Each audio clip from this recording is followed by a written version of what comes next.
오늘이 이제 2023년도 마지막 하나님 앞에 예배드리는 날이고 또 이런 특별한 날 여러분을 또 만날 수 있어서 너무나 감사합니다. 올 한 해 동안에 여러분 일터에서 가정에서 하나님께서 주신 사랑과 위로가 넘쳤을 뿐만 아니라 힘든 일도 있었고 행복한 일도 있었지만 잘 이겨내고 누려왔었던 것, 이 모든 것이 하나님의 은혜인 줄로 믿습니다. 2024년에도 이런 하나님의 은혜가 여러분의 가정에 충만하시기를 바랍니다. 오늘 우리가 읽었던 요한일서는 사도 요한이 쓴 편지입니다. 사도 요한은 예수님의 12 제자 중 한 사람이고 3년 동안 예수님의 사랑을 가장 많이 받았던 사람이며, 요한은 요한복음에서 자신을 뭐라고 소개하냐면 예수님께서 정말 사랑하시는 제자였다. 그리고 예수님 옆에 늘 있었고 예수님의 품에 안기기도 했다.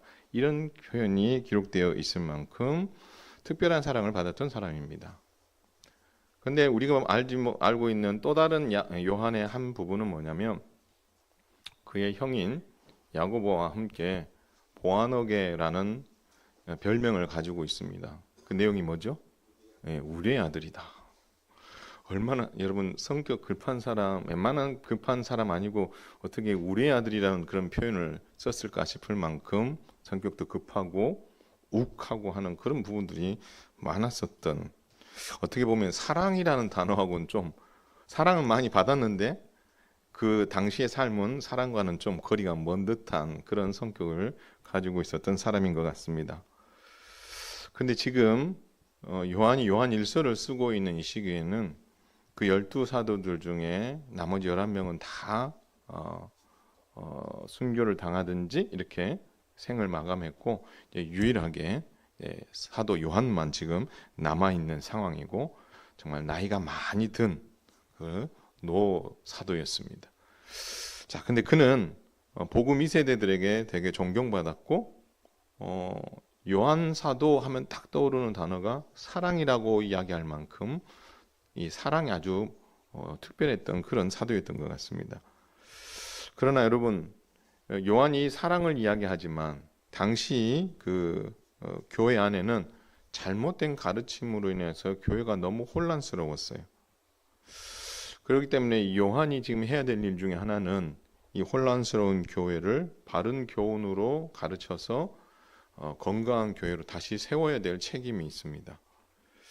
또 한 가지, 성경의 가르침에 따라 살아야 되는데 당시 이방인들이 가지고 있었던 가치관이나 인생관, 그 사고 방식들로 기독교를 해석하고, 그러다 보니까 진리가 왜곡되고, 그래서 교회를 바로 세워서 이 흐트러진 기독교의 순수성을 바로 잡는 일, 그리고 그 일들로 인하여서 성도 상호 간의 갈등이 일어났거든요.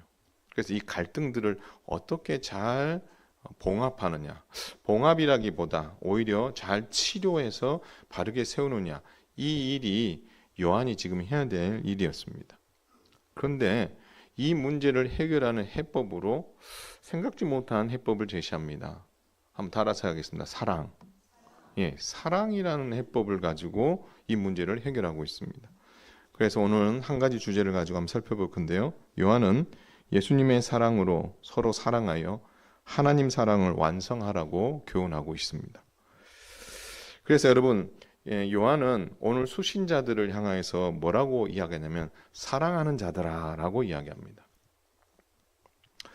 앞서 이야기했던 것처럼 우리의 아들이라고 불렸던 사람이 그 수신자들을 향해서 사랑하는 자들아 이렇게 표현을 했을 때에 그것을, 이 편지를 받는 수신자들이 뭐야?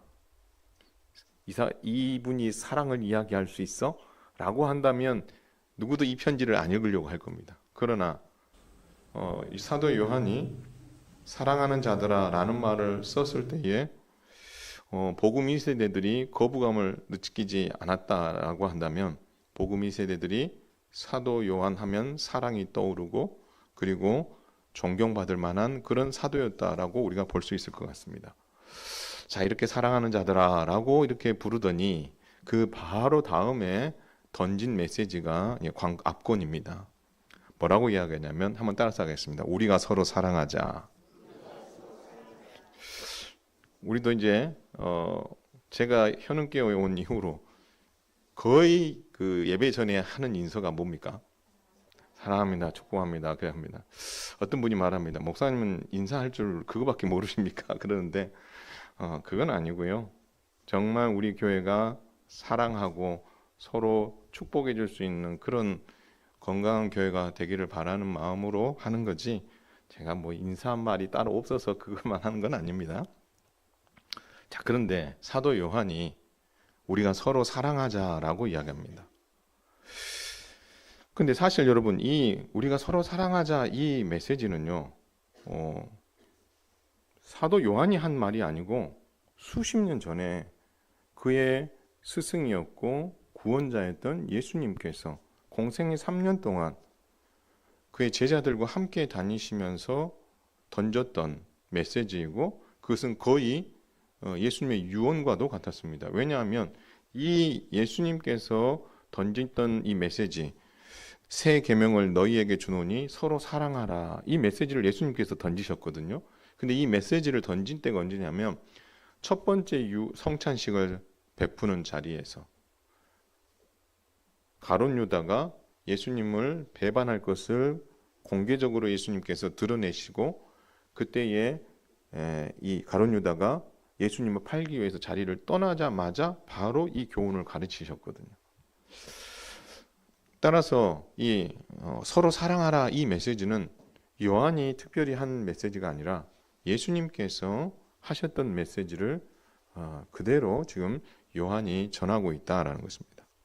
그렇다면 요한이 예수님의 교훈이 무려 수십 년 전에 있었던 교훈인데도 지금까지 동일하게 이 메시지를 던져야 했었던 이유가 뭐냐라는 것입니다. 크게 세 가지가 있습니다. 하나는요, 예수님께서 서로 사랑하라고 하셨던 아가파테 알렐루스라는 이 말은 현재 명령형으로 기록되어 있기 때문에 그렇습니다. 아가파테니까 뭐랄 것 같아요? 사랑하라 이 말입니다. 알렐루스는 뭐냐면 서로라는 말, 서로 사랑하라. 근데 이 사랑하라는 말이 형태가 어느 형태냐면 현재 명령형으로 되어 있습니다. 이 말은 뭐냐면 지금도 사랑해야 되고 앞으로도 사랑하라라고 권유하고 있는 표현입니다. 그래서 사랑하는 것은 그냥 확 뭐 이렇게 라면 물 이렇게 냄비 물 끓듯이 팍 올라왔다가 팍 식어버리는 것이 아니라 이 사랑이 오래도록 지속되고 지금뿐만 아니라 계속해서 이 사랑하는 이 일들이 이어져 가야 된다라는 것을 말씀하고 있습니다. 그리고 이 사랑의 관계는 일방적인 사랑이 아니라는 거예요. 짝사랑이 아니라는 거예요. 그래서 알렐루스라는 서로라는 단어가 있는 거예요. 함께 믿음 생활하는 성도들 서로 상호간에 어떻게요? 사랑하라. 지금도 사랑하고 앞으로도 사랑해야 된다. 예수님께서 그렇게 말씀하셨기 때문에 이 사랑하라는 이 교훈은 우리가 믿음으로 받아야 할 내용인 줄 믿으시기를 바랍니다. 두 번째는요, 왜 이 사랑을 그 수십 년이 지났는데도 불구하고 동일하게 가르쳐야 하느냐라는 것은, 그 이유는요, 이게 보다 더 성경적이고 바람직한데요. 바로 이 사랑은, 한번 따라서 하겠습니다. 하나님께 속한 것이다. 사랑은 누구에게서 나온다고요? 하나님께로부터 나온다. 그렇기 때문에 하나님이 서로 사랑하는 일은 계속되어야 된다. 문장 형태가 현재형으로 되어 있고 명령형이기 때문에 하는 것도 있지만 본질적으로 들어가면 사랑은 누구의 것이라는 거예요? 하나님의 것이고 하나님의 성품이고 하나님의 속성인 거예요. 그래서 여러분, 사랑은 하나님께 속했다 이 말을 8절에서 뭐라고 하냐면, 한번 따라서 합니다. 하나님은 사랑이시라. 믿으시기 바랍니다. 딱 한마디로 정해요. 하나님은 사랑이시다. 사랑은 하나님의 속성이며 하나님만이 가지고 있는 마음입니다.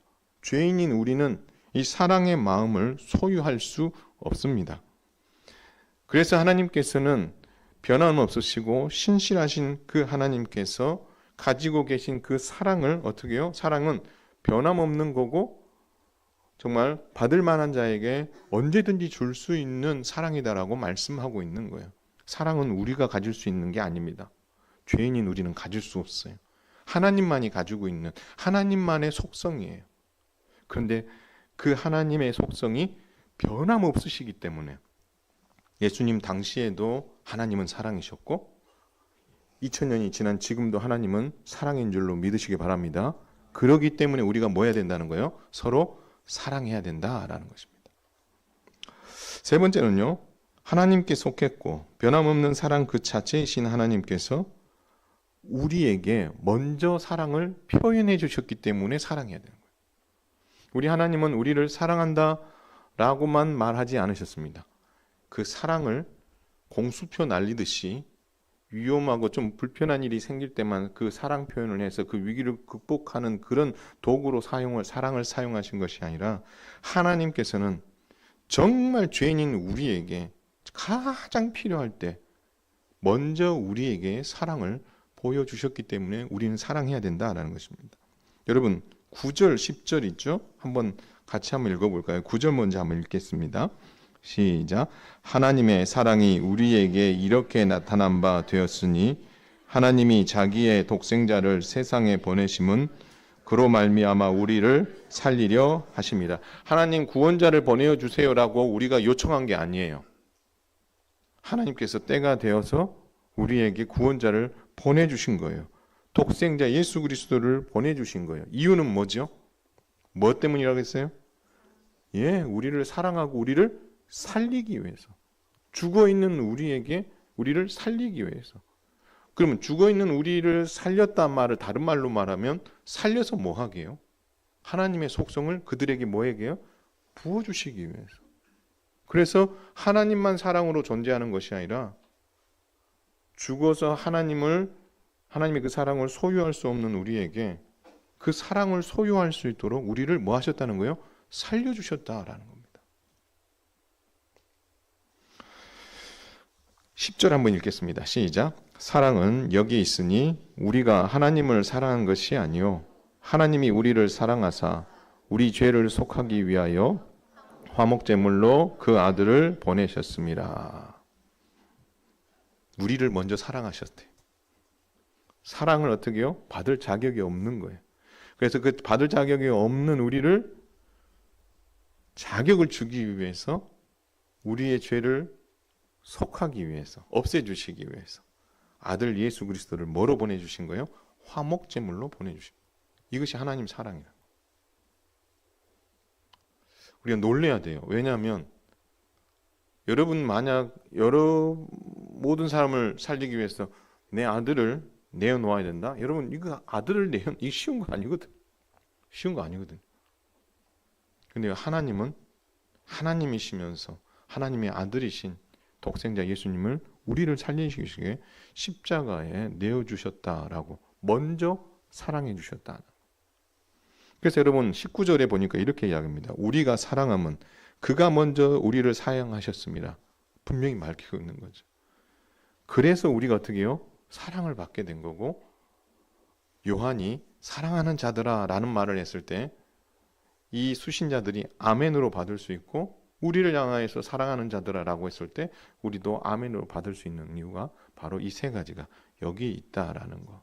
여러분 잊어서는 안 될 것입니다. 그래서 여러분 11절에 보니까 사랑하는 자들아 하나님이 이같이 우리를 사랑하셨은즉 우리도 서로 사랑하는 것이 마땅하도다.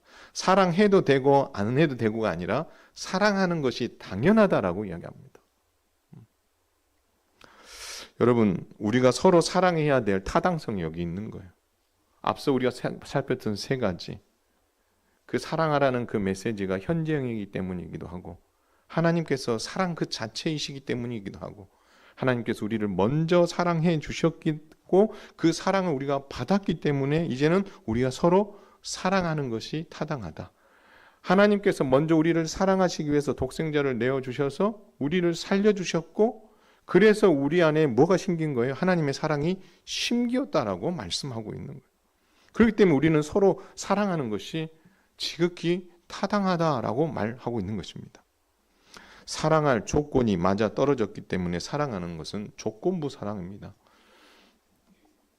요즘 TV에도 보면 많이 나오고 요즘 젊은 세대들에서 많이 하는 것 중에 계약 결혼이라는 뭐 이런 것도 있더라고요. 뭐 데이트를 하고 하는 것도 계약서를 쓰고 일정 기간 당신과 내가 뭐 동거 생활을 합니다. 아니면 뭘 합니다. 이렇게 하고 계약서를 쓰고 뭐 이렇게 하는 문화가 지금 뭐 오래전부터 있었다라고 이야기를 들었습니다.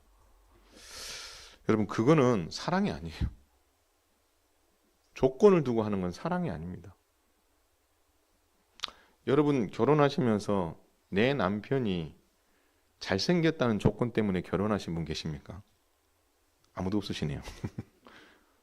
여러분 결혼하시면서 내 남편이 돈이 엄청나게 많아. 그거 보고 결혼하신 분 계십니까? 아무도 없으시군요. 돈이 있으려고 하면 이건희 회장 정도는 있어야 되지 않겠습니까? 여러분 우리가 결혼할 때 보통은 조건을 보고 결혼하지 않습니다. 그렇죠? 사랑하니까. 그렇다고 봤을 때에 우리가 정말 사랑할 조건이 맞아 떨어졌기 때문에 사랑하는 것은 이건 진정한 사랑이 아니라고 볼 수 있는 거고 이건 조건부 사랑이죠. 근데 하나님 사랑은 조건부 사랑이 아닙니다. 하나님 사랑은 무조건적인 사랑입니다. 믿으시기 바랍니다. 예. 그렇기 때문에 이 무조건적인 사랑을 받은 우리가 사랑함에 있어서 바람직한 건 뭐냐면 내 마음에 맞으니까 사랑하는 것은 아니라는 겁니다. 내 성격과 맞으니까 사랑하는 것이 아니라는 거예요. 내 취향에 맞으니까 사랑하는 건 아니라는 거예요.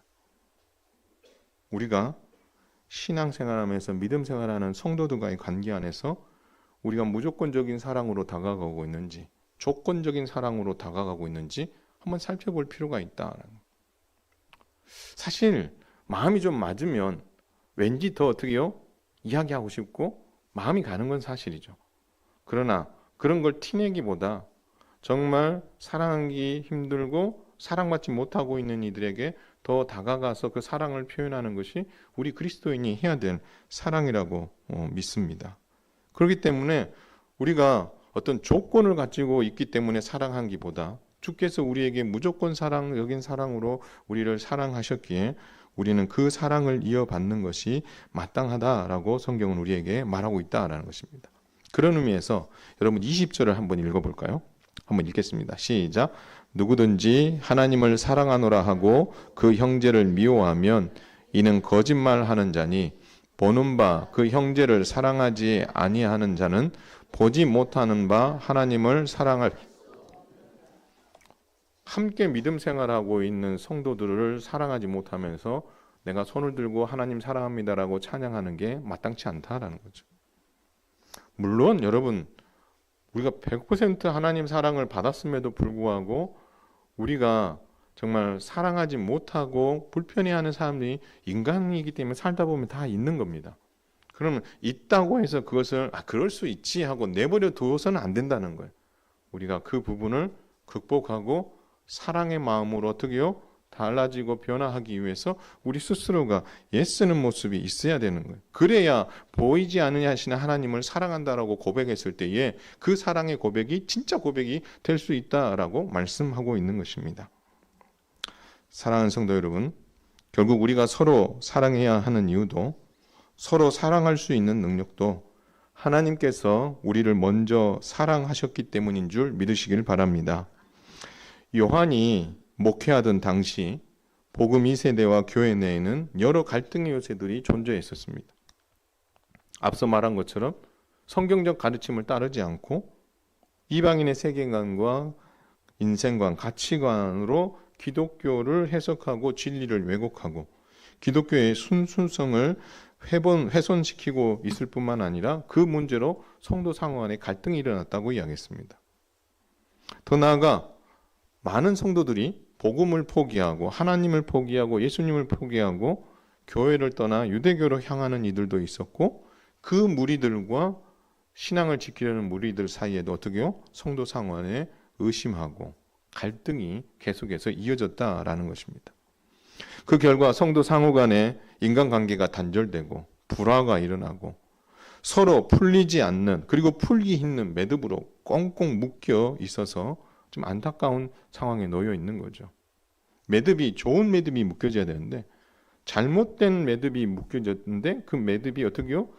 절대 손으로 풀 수 없을 만큼 너무 꽉 매여 있는 그런 모습이 바로 이 당시 요한이 편지 쓰던 당시 교회의 모습이었다라는 것입니다. 그러나 당시 교회뿐만 아니라 오늘 성도들 사이에도 풀리지 않는 그리고 풀기 힘든 매듭으로 묶여 있는 이들이 있을 수 있습니다. 그러기 만약에 그 풀리지 않고 풀기 힘든 그 매듭으로 마냥 묶여 있는 이가 내 안에 누군가가 있다면 여러분 이 서로 사랑하라라는 말을 하게 되면 반드시 그 사람이 떠오르게 돼 있습니다. 그러면서 마음이 어떻게요? 불편해지게 돼 있어요. 아 목사님 나를 두고 이야기하시나 뭐 이렇게 저는 여러분 두고 이야기하지 않습니다. 누구 지목하진 않습니다. 그러나 여러분 그런 마음이 들 수 있어요. 그러나 여러분 그 마음이 든다고 해서 여러분 그것을 그대로 두실 수는 없다는 겁니다.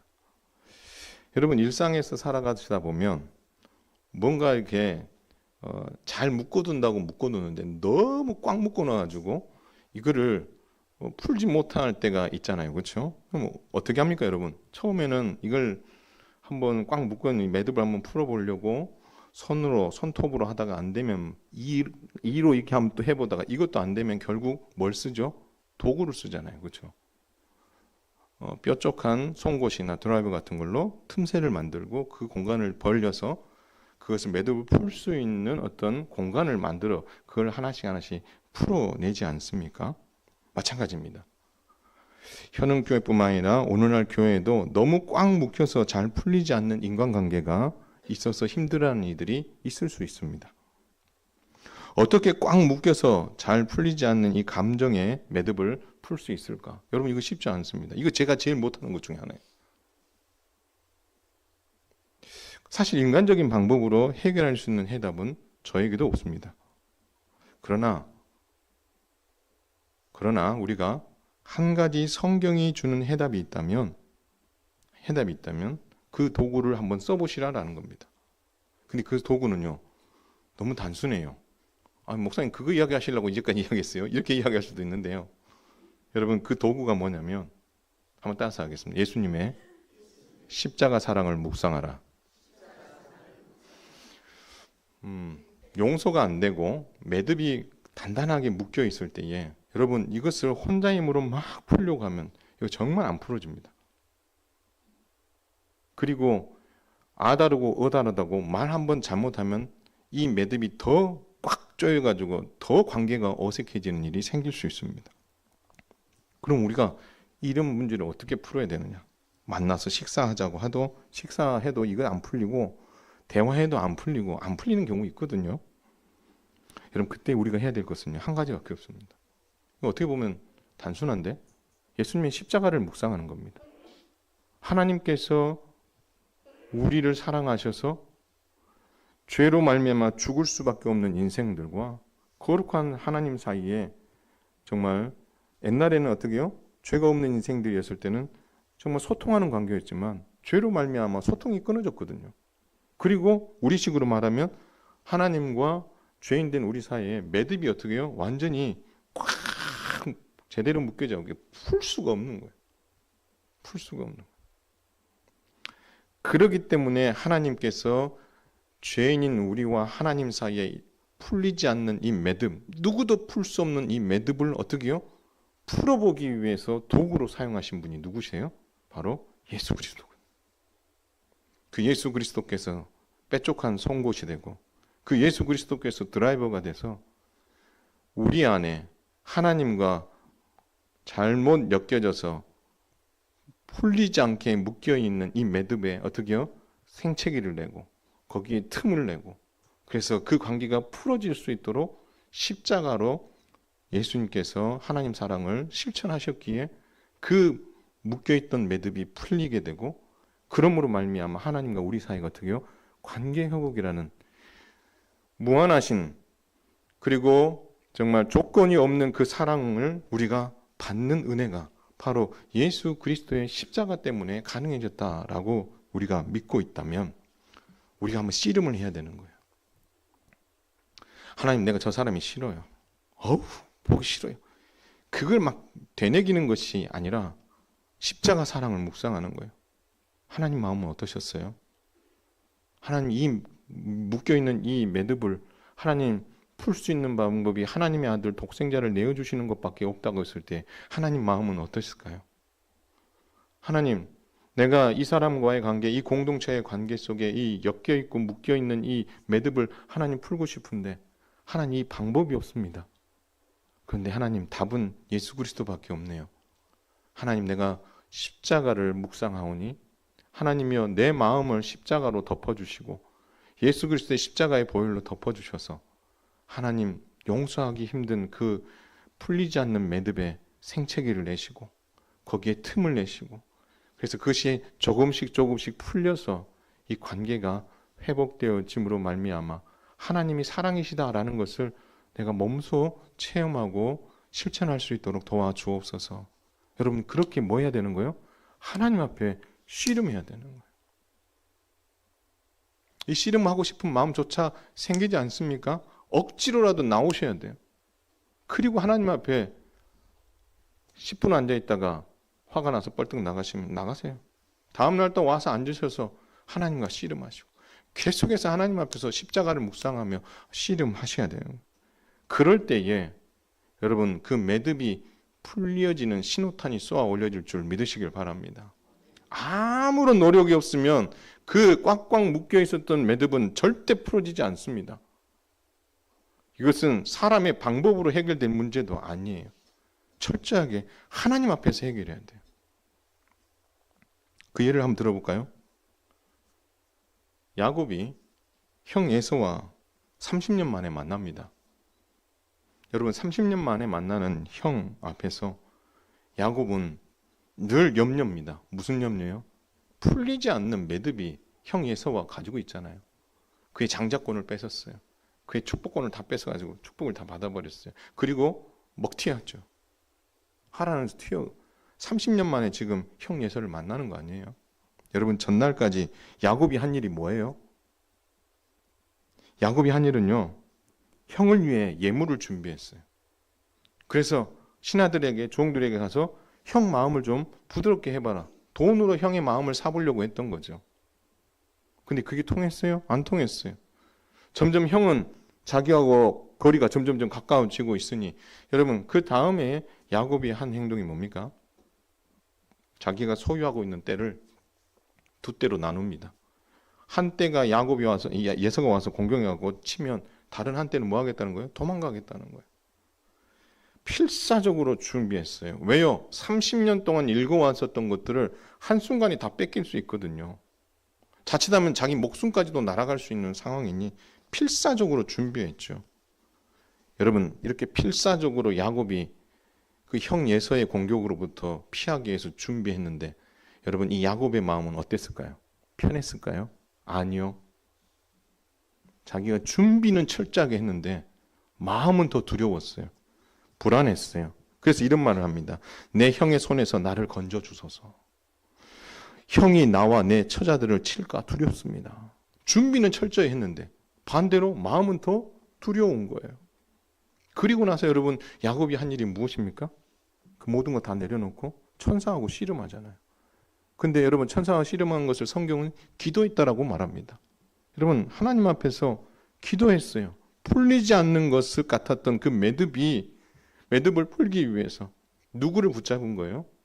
천사를 붙잡고 하나님 앞에 정말 목숨 걸고 기도했잖아요. 환도뼈가 부러져 나가던 그런 고통이 올 때까지, 쉽게 말하면 요즘식으로 말하면 뭐 하나 뽑은 거예요? 산에 올라가서 소나무 하나 뽑은 거예요. 기도하면서 뽑은 것 같다고, 똑같다고 보시면 돼요. 여러분, 인간적으로 생각했을 때에 하나님 앞에 올라가서 산에 올라가가지고 기도하면서 산에 있는 소나무 하나 뽑았다고 해서 기적이 일어난 것 같아요? 사람들은 야, 그렇게 한다고 그 문제가 해결돼? 라고 이야기하죠. 근데 하나님께서 그 다음날 무슨 일이 벌어집니까? 기적이 일어났어요. 하나님 앞에 씨름을 했더니 하나님께서 기적을 베풀어 주셨어요. 여러분, 에서가 기뻤을까요? 야곱이 기뻤을까요? 에서가 더 기뻐합니다. 성경에 보니까 뭐라고 이야기하냐면 예서가 달려와서 야곱을 맞이하여 안고 목을 어긋맞아 입을 맞추고 뭐 했다? 울었다라고 이야기합니다.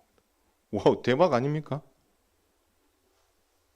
여러분, 전날까지만 해도 에서가 야곱을 쳐서 죽일 거라고 생각했기 때문에 야곱은 두려워 떨고 있었어요.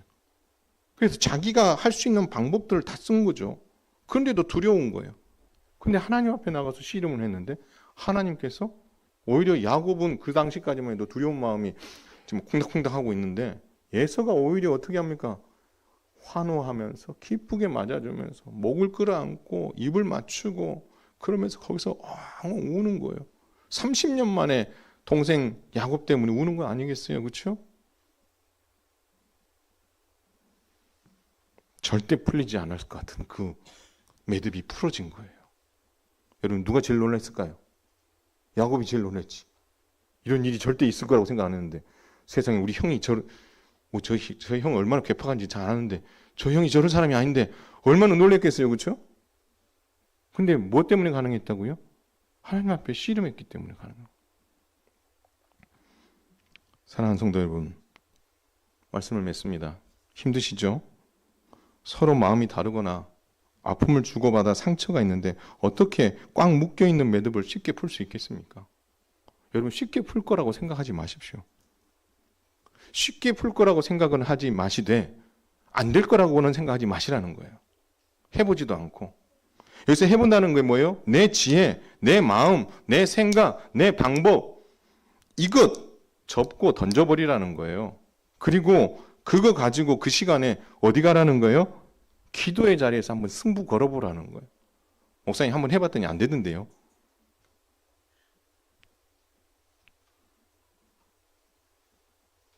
여러분, 기도 응답을 저도 한 가지 기도 응답을 1년 내 새벽 기도하면서 정말 저녁에 10시부터 12시까지도 하나님 앞에 기도하면서 몸부림치면서 1년을 기도해서 하나님께서 주신 응답도 있지만 여러분, 기도의 응답이 30년, 40년이 됐는데도 응답이 안 되는 기도들도 있어요. 그러면 그 기도를 우리가 포기해야 됩니까?